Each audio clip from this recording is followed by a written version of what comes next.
Notice your breathing route for a moment. The mouth isn't supposed to be the default airway during sleep. In children, chronic mouth breathing usually signals an upstream problem: allergic rhinitis, enlarged adenoids or tonsils, chronic congestion, or other nasal resistance. In other words, the child isn't choosing to breathe through the mouth by style. The nose has become too difficult to use. It's like a house whose front door sticks, so everyone slips in through the side entrance. That might sound minor, but if the side entrance stays open all night, it's not minor at all. This backup route affects sleep, tongue posture, and facial structure. So the real question isn't cosmetic. It's what the airway forces the child to adapt around. What looks like a habit often reveals a deeper story. At night, the body keeps trying to run the system, but only partially. Snoring, dry mouth, fragmented sleep, restless nights, and sleep-disordered breathing often happen together. A child might spend the whole night breathing, but still wake up feeling like they never fully rested. The body was active, yes, but recovery remained incomplete. But this sleep picture is just the surface. The real issue is what repeated poor nights do to growth. When rest is broken again and again, mouth breathing stops looking like a simple habit and becomes a whole body problem. This is often the first thing people overlook, yet it's where the clues begin to expand. This isn't a bad habit sitting alone. It's a developmental rerouting. When the lips stay apart, the tongue rests low, and the mouth becomes the default position. The child isn't choosing style. The body is adapting to an airway that keeps demanding the wrong entrance. That's important to understand, because the face isn't remodeled by slogans, but shaped by repetition. The skeleton isn't listening to advice. It responds to repeated physical instructions. That's what developmental loading means here. Clay hardens, shaped by the daily forces pressing on it, and a growing face follows the same logic. If open mouth rest posture repeats, if lip seal remains weak, if tongue posture stays low, those forces repeatedly act in the same ways. Airway demands shift, posture shifts with them, and the growth pattern starts organizing around compensation rather than ease. Now we move from what's observed at night to what accumulates over years. That matters because the effect isn't instant. It happens slowly, quietly, and is easy to miss as it forms. But once the pattern repeats long enough, the face begins to show a record of adaptation, not random cosmetic chance. That's what happens when a growing system keeps being told again and again to solve the same problem in the same limited way. The pattern becomes clear once you name it. Chronic mouth breathing in a growing child is linked to a longer face, a narrower upper jaw, a high-arched palate, and bite issues like open bite or cross bite. Imagine remodeling a room around a window that never fully closes. The proportions slowly shift.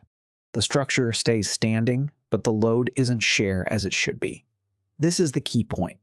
Biology doesn't redraw itself in a sudden moment. It changes through repetition. When the lips stay open, the tongue doesn't press where it should, and the face adapts around that pattern. The growth system treats this as normal input, like a building constantly adjusted around a draft. It won't collapse overnight. It will compensate again and again, until the shape begins to reflect the workaround. That's why the evidence matters, even if it doesn't seem magical. It doesn't say a child's face transforms overnight from a habit. It says that repeated breathing patterns can become part of the instructions guiding growth.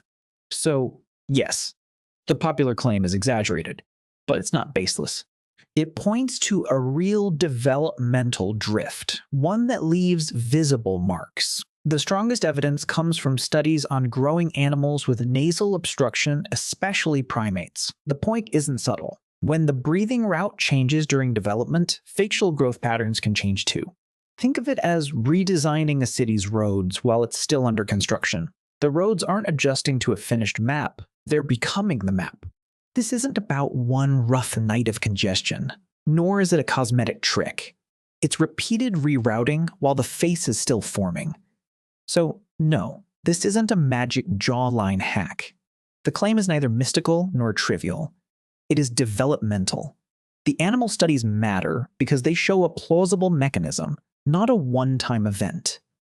If the airway forces the system to take a different path over time, growth won't remain unaffected.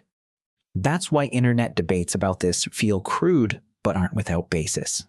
Memes often reduce the issue to a before and after joke. The research is more nuanced and harder to dismiss. Change the breathing route while growth is active, and the structure may organize itself differently around that repeated constraint. Not instantly, not dramatically, just enough over time to leave a mark. So the underlying mechanism is simple enough to understand and serious enough to respect. The direction of change is real. When a child consistently breathes through a restricted airway, the initial harm isn't cosmetic, it's regulatory. Sleep becomes fragmented, and the day shows it. Attention slips, irritability rises, and self-regulation weakens. Before anyone even talks about the face, the nervous system is already paying the price. That is the last useful distinction. Beyond that, there is only the cost. An open mouth often reflects what the nose couldn't handle, and the face becomes a record of that trade-off. The mouth is rarely the cause. Instead, it serves as a backup route. It keeps the child breathing but also logs the process in real time. Appearance is not the main issue. It's the trail of evidence. Night after night, this backup route quietly reshapes the record in small, steady ways. The child might seem to have a behavioral or appearance problem, but the deeper story is the body compensating for a blocked airway. The order matters. Airway first, then sleep, followed by regulation. And only after that do the visible signs show up. The pattern is reversed.